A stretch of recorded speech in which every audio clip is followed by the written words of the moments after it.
Hey folks, Matthew Weiss here, WeissAdvice.com. In this video, I want to talk about how I use tape saturation. Tape is the original recording medium that we used before we had digital.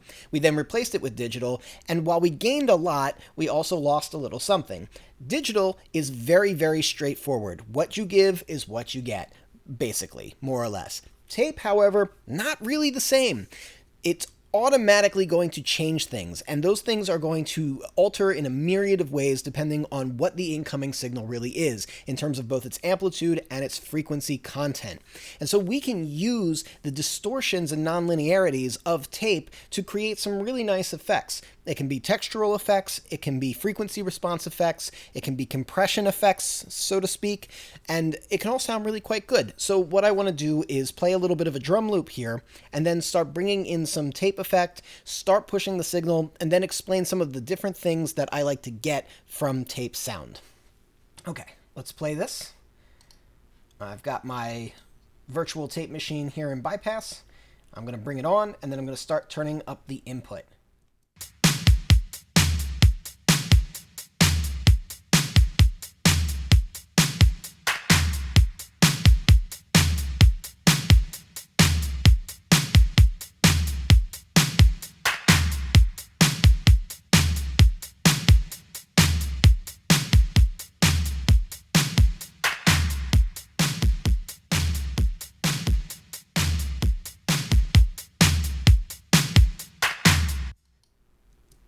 Okay, so you may have noticed that immediately when I turned this on, there was a change in the sound. It almost kind of seemed to brighten in a certain way.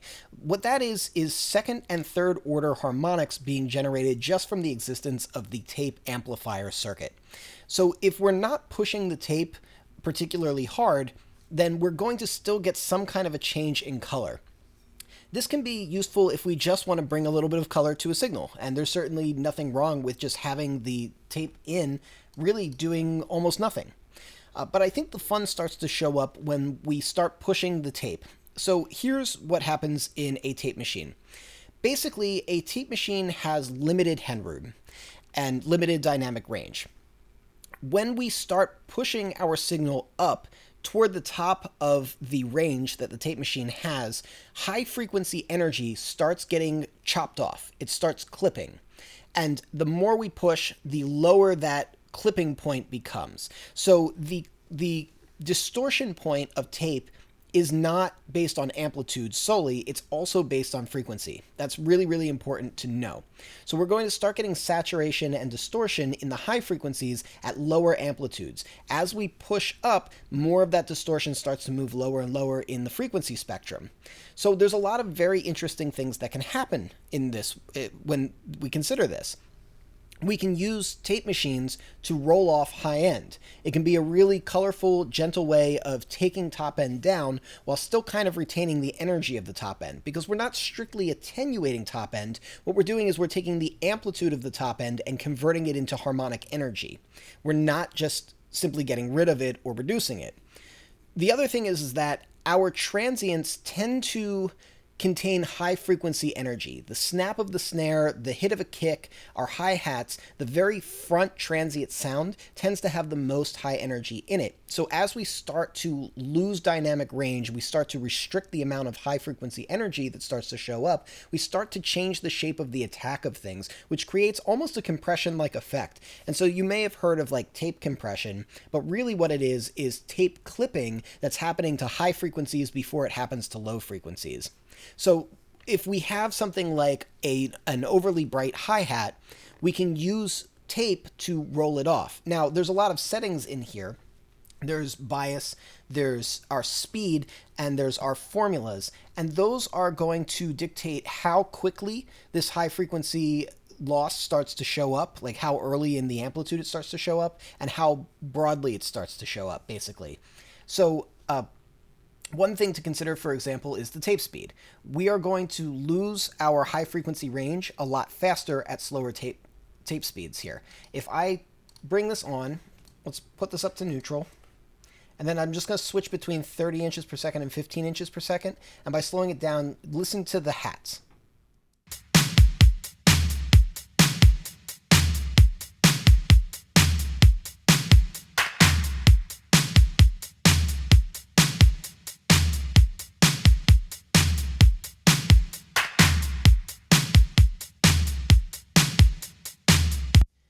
it's subtle, but you'll notice that the hi-hat starts to attenuate a little bit more at the 15 inches per second. Same thing is going to be with our machine type, whether it's a 16 track or a half inch. Half inch tends to be more linear, 16 track tends to be more linear on the inside, but once we start getting out toward the outer edges, we tend to get more distortion in the top frequencies. So again, this is going to change how the high end sits.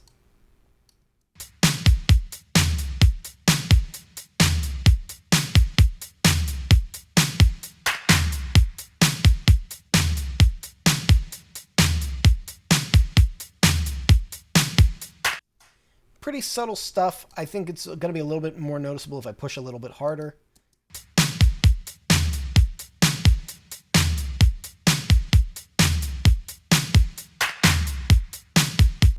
You could hear that. Listen to the actual attack, the edge of the attack on the hi-hat. Not just how much apparent top end there is, but listen to how the hi-hat almost becomes a little shaker-like because of the way the top end is getting rounded out.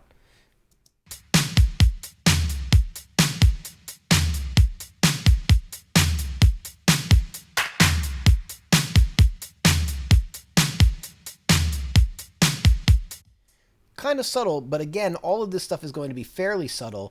It's when we start coupling it all together where we start getting a big difference. The other thing is going to be the tape formula. If we use a tape formula that's maybe not as good, then we tend to get high frequency roll off at an earlier stage.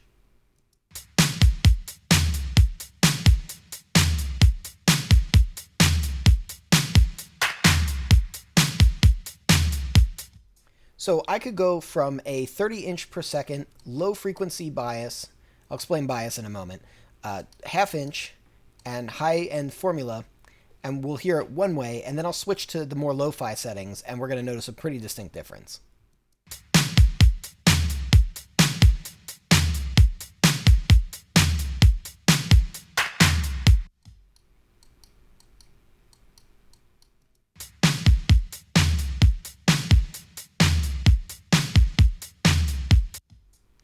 Right, pretty distinctly different, right? So the biasing here, that's kind of a complicated idea, but biasing basically works like this. There is a nominal dynamic range in which tape produces the most linear frequency response. It's never really fully linear, but there's a certain range where it functions better. If we're underneath that range, we are not going to get the low frequency response that we want. So in order to have a certain amount of energy already present on the tape, we use something called a bias signal. A bias signal is a supersonic signal that puts energy into the tape so that there's already something providing dynamic range. Then when we put in our actual recorded signal, it gives us the linear response that we want. If we start turning that bias up, we get a larger dynamic range because we can record quieter signals, but the high frequencies start crunching up even earlier. So with all of that combined, we can use tape either as a subtle way of attenuating some high frequencies. So I could set it like, say, this maybe.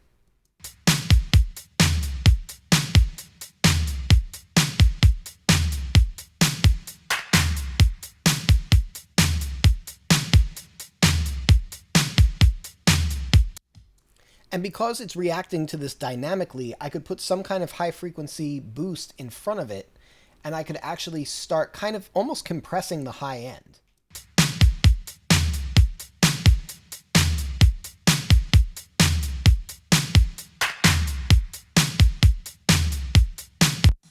And that can be a really nice way of getting a strong, high-end, excited presence that just lives in maybe the master or our drum bus or really anything where we just want a really nice, high-frequency kind of content going on.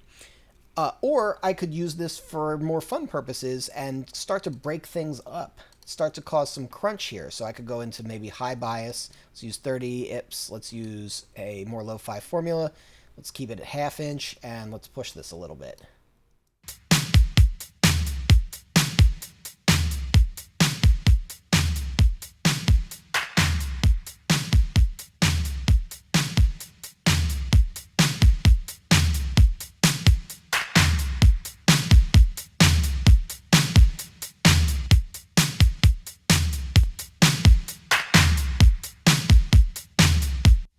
And this could be a great sound just as a sound design idea, whether we're making some kind of a lo-fi music or rock that we want to give it some edge. This kind of texture can be really useful. It also has that effect of running out the transients. So ultimately, we are going to get a louder signal with less total amplitude. So it kind of works the same way a limiter works. There's just a lot of uses for that. So I wanted to demonstrate these ideas, explain them, and, as always, we take what we're learning here, we apply it to our own records, because right now you're just hearing things. It's not until you actually use it and do it, that's when you actually learn something. All right, guys, if you dig this video, hit that like button. If you want to catch more videos like this, hit subscribe with the bell notification. That was not a bad subscribe right there.